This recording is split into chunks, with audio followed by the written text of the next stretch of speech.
Right. Welcome to the Victory Formation Podcast. I'm your host, Matt Anzio, writer, scout, founder of VFP.football, where we elevate the underdogs of college and pro football. I'm joined by I got a phenomenal guy. I got oh shit. You know what? I forgot to ask you, how do you say your name? Ready? Onujiogu. Onujiogu. All right. Yep, that's correct. Onujiogu. All right. And you were 2020 drafts, right? So I was 2021, but now since I'm going back to play in the fall, I'm considered 2022. Okay, so all right, let me fix that too. Hold on a second. Okay.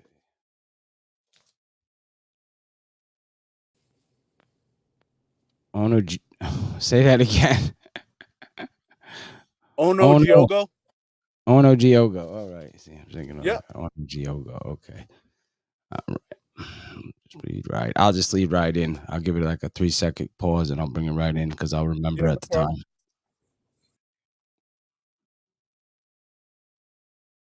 All right. I'd like to introduce the Victory Formation Podcast now. He's going to be a 2022. He just got granted another year to go back to Framingham. He's supposed to be a 21 NFL draft prospect, but he's going to be 2022 now.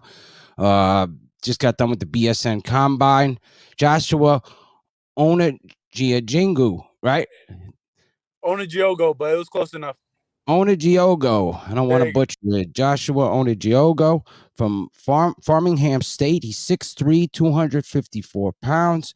He just got done with the BSN Standout. It was a BSN Standout at the Combine. Looking terrific. So let me get into it. When did you first start playing football, and where are you from? You're from the New England area? Yeah, so I'm from a small town in the Cape. It's Wareham High School. I started playing since I was 5 in Pop Warner football, and it took off from there. I formed a love for the sport. Awesome. And what's what positions did you play when you first started playing football? When did you first start playing defensive end or edge rusher? So when we were in Pop Warner, we were little, so we were playing. I think my first position I played ever was a center. So you can get a picture of that. But I started forming my actual position once I got into higher level of Pop Warner. So around 14, 13 years old, I started playing outside linebacker, defensive end. Awesome. You played all your games so far. You've played at Framingham, right? 36 games you've played. Correct. Quite a career. I have it up there on the screen. 160 tackles, 22 and a half sacks. Coming out of high school, what made you decide to go to Framingham? And was there any other colleges that were interested in you? So Framingham State is actually the only college I applied to, only football team that I spoke to. I got caught up in the recruiting process. I went to a small school, so exposure was a big problem for me. So once it got down to crunch time where I needed to pick a school and figure out where I was going to be playing at, I didn't have any D1 offers or D2 offers. So I found Framingham State, and they welcomed me in, and I haven't left since. And having such a good career over there, you got to start, like I said, 36 games, and you've had so many tackles and 22 and a half sacks is pretty impressive. What do you attribute all your success to on the team? Is it the coaching? Do you feel like they put you in a really good position, or they just used you a lot? I feel like they really just saw that I can do many things and kind of built a scheme around me and some other players in at Framingham State. So I would definitely put my success with me and my teammates. I would definitely give my coaches some credit, but I feel like I came in there as a young freshman wanting to do one thing, and that's to play football. And would you say you feel more comfortable with your hand in the dirt or standing up? So they had my hand in the dirt for 3 years, and then my last year, so my junior year, they had me standing up a little bit, and I'm comfortable in both. Really, I feel like I can get to point A and B just as fast as if I was in the stance. And what would you say one of your best games, individual and as a team was so far with Framingham? So that team's going to be the same for both questions. We picked up Brockport, an upper state New York team. They got a couple national titles under their belt. They're a really good program, and it was the second year we played them. The first year we played them was in the playoffs, first round. We lost by, I think, a touchdown or so. It was a really good game. But then the next year leading up to that, we picked them up on our schedule, and we shut them out. We lost because our offense threw two pick sixes, but we as a defense we shut them out the whole game. It was 0-14. So I feel like that was my best game individually and as a team. Perfect. And you had quite a bit of awards already. Your first team all conference, Cliff Harris finalist, first team New England, I believe. What was your biggest award on the field so far in college? So far would be being a preseason All-American. COVID kind of messed that up because we didn't have a season after that. But ever since I was a freshman, I've always wanted to be All-American in football. So I would definitely say that's my biggest accomplishment that I've gotten on the field. Yeah, the pandemic was rough, and I mentioned on the show before it seemed to be even a little rougher on the guys in the Northeast and the guys up in California as well. Pretty much on the coasts, Yeah, everything was closed down really hard, and hard to go to gyms, hard to get with the trainers or do the things that you normally do. right. What is How did you keep yourself in shape during the pandemic, and how did you keep your mentality strong? Yeah, so I have a really great relationship with my gym. I've been going there since I was a sophomore in high school, and they stayed on top of me, made sure that I was getting the right training and getting the right equipment that I needed to pursue my dream. So I wouldn't say the pandemic was the worst thing that could happen to me because it was really grind time for me. It was wake up, go to the gym, make sure you eat, and repeat it Monday through Friday. So yeah, I wouldn't say the pandemic was all that bad for me. Well, that's what something I was going to ask you. What is something good that the pandemic taught you? Obviously, it got you into some good discipline. Um, what's a lesson you could take away from this last year?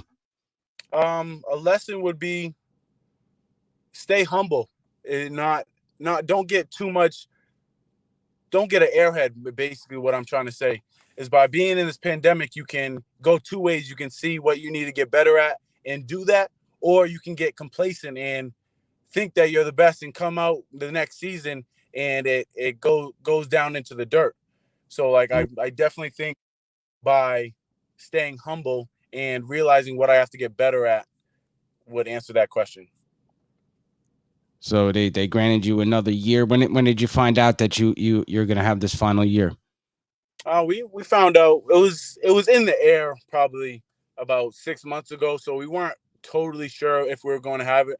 But probably in the last month, we got the definite word that we're gonna be playing in the fall. So that was good. So you were able to. A lot of times, if guys are draft eligible or they're not yet, they're not able to do the combine. So you were able to do the BSN, kind of like a junior pro day, basically. Um, Right, right. I did so. I did that one, and then I just came back from Ohio from doing another junior pro day.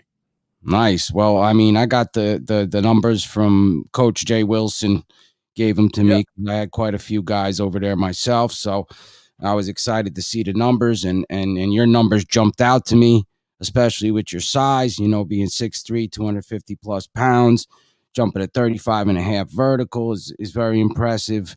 You thank have you. the 4.44 pro agility. Um, the broad jump looking good at 124 and a half.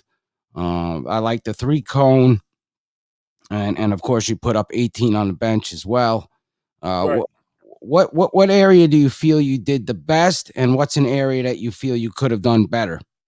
So I've always been comfortable with my field work. So my field work, my pro agility, my three cone. I really like doing those drills and those combine tests. So I feel like that stuck out to me. I have to work on my bench press and my 40. I gained about 40 pounds in the last two and a half months. So I think that hindered some of my times with those. But that's what I'm focused on, getting better. I wanna get back to running my low 4.6s and putting the bench up for 20 plus reps. And going into that, I mean, that going into an event like that and the event you just got back from, um, how do you prepare yourself? Is the training any different than your regular training? Take me through a basic training week leading up to a pro day. So probably a month before your pro day or combine, you wanna hit these lifts and try to get the size and the power and all that while you're doing it. Um, Within that month, so once the weeks start cranking down and you're getting closer to your combine, I'll take a break from the lifts and really work on my technique and my timing and my steps and what's going to shave off that hundredth of a second when you're timing those drills. So I would definitely say that I would calm the strength and conditioning part of it down and go back to my speed and agility. Awesome. And getting done with the BSN, were you able to talk to any scouts or NFL teams, CFL, anybody there, or afterwards? I feel like I definitely stood out and I kind of like exposed myself in a good way. Yeah. Um, I talked to some CFL scouts and I talked to some NFL guys, but once they realized that I was going back for another year, I kind of shocked them Yeah. because I was sticking out with the kids that don't have a year left or have been trying to get into the league. I came fourth overall, all positions, and graded out the best. Yeah. But For your yeah, I didn't position. talk to too Yeah. many people because of that reason. Like I guess there's rules and stuff like that because I'm still going to school. But I Yeah. would talk to a couple people. Yeah, they really can't get into it too much. I guess they could show a little interest or whatever, and tell you, maybe they go check you out. But it's good to get out there just to get to know a couple of them for when your pro day comes up this year. Try to get somebody, or if you have to go to another school's pro day, to be able to have the scouts to recommend that you be there because they want to see you. So Yeah. um, So that's good that you were able to before I do found that. out that we are gonna have a season, that's what I was trying to do. I was trying to talk to my school to get me into another pro day, but I had some scouts, a scout from Houston and Washington, come up to the school and make my profile for the 2022 draft. So that's why I kind of stopped going to these junior pro days and such. Good. Yeah, Washington's been working hard. I tell you what, they're out there hustling, man. They're talking to a lot of players that I talk to. So I know they're doing their homework. They want to get over that hump, I guess. They're right there in the playoffs. So how about most influential person in your life? Someone, that just keeps you going, striving towards your football dream. So mainly is really my family. My family is my rock. I'm a I'm a homebody. I don't do much. I spend a lot of time with my five siblings. I live with my mother. But for football, the most influential person would probably be my father. He put me into football at a young age and kind of guided me where to go because he came from a football life and my uncle came from a football life. So it's always been around for me and he's always been there through the up and downs with me. Awesome. And have you played a lot of special teams? Yeah, so I came in freshman year to like think junior year playing kickoff, special teams, punt return, all that stuff. I have a great motor, so I can do anything a coach asks me to do. And how important is film study to you? So yeah, I'm a film rat. So I'll grab a couple guys from the team and make sure we're on the same page when we're watching this film because that's the only people that are going to be on the field with me is my teammates. So they need to know what I know and vice versa. So yeah, I spend a lot of time watching film and studying my opponent that I'm going to be going up on Saturdays with. Perfect. And tell me a NFL pass rusher, current or past, that you love to watch their film. Thank you. So I have two guys. One's Darius Leonard. He's on the Colts. He's an outside linebacker. I Yeah, love his pursuit to the ball and his relentless effort. Really, yeah, the he's the second Yeah, the second person would be Khalil Mack, is because he's a more compact pass rusher, and he can control those big offensive linemen in his motor. He can get the sack third quarter, fourth quarter, and that's what wins you ball games. And looking at the NFL and guys like that, do you feel there's any NFL defensive scheme that you fit in really well? I really think I would fit into any defensive scheme like a 4-3 or even a 3-4, because I feel like even though that my height isn't up with the defensive ends, I feel like I'm strong enough to be able to control those offensive linemen. Awesome, man. I'll give you an opportunity to tell any scouts, GMs, or coaches, anybody from NFL or CFL teams. Now it's going to be next year, but the 2022 season, why they should bring you into camp, why you'd be a good fit for the organization. So I really think I should definitely be a on your draft board because of my high motor and my relentless effort to the ball. I'm most comfortable on the field, physically, mentally. I feel like I can do anything with my athletic ability. Um, I'm very coachable. I've had all my coaches say I'm one of the most coachable players they've ever seen. I feel like the coach has the best interest in you and the team. So the only things that would come out of my mouth if a coach said something to me is yes, coach, and I would fix it right then. But just know that I'll give you all my energy and would be excited to be on that level of football because that's one of my dreams. And as far as you know, is it going to be a regular season in the fall? Yes, it should be a regular season. Okay, good. Yeah, because the spring thing's a little strange the way they got it going. Yeah, we're not doing the spring thing where it's just we're setting off in August. I mean, it's good for some guys who can't come back. They're Right. redshirt seniors, and it's now or never, and it's better than nothing. But some of them are getting good film. It's just a matter of who's doing good or not. But man, I think you're going to do really well. Why not go back? You're still 23 years old. Get some more film under you. You already got phenomenal stats. You already got some good times under you. Now you have something you could go and improve upon next year. Come back, do your pro day, try to beat some of these numbers. Like you said, get your bench up. Maybe get a couple ticks of the clock on a couple of these tests. So yeah, Right. it's definitely, it's got its perks. It's been a disappointing year not being able to play and this and that. But then, certain things like this happen to where you get an opportunity to do something that you wouldn't be able to do. So, we got to look at the bright side of those things. And, man, I wish you all well. I appreciate you coming on the Victory Formation podcast.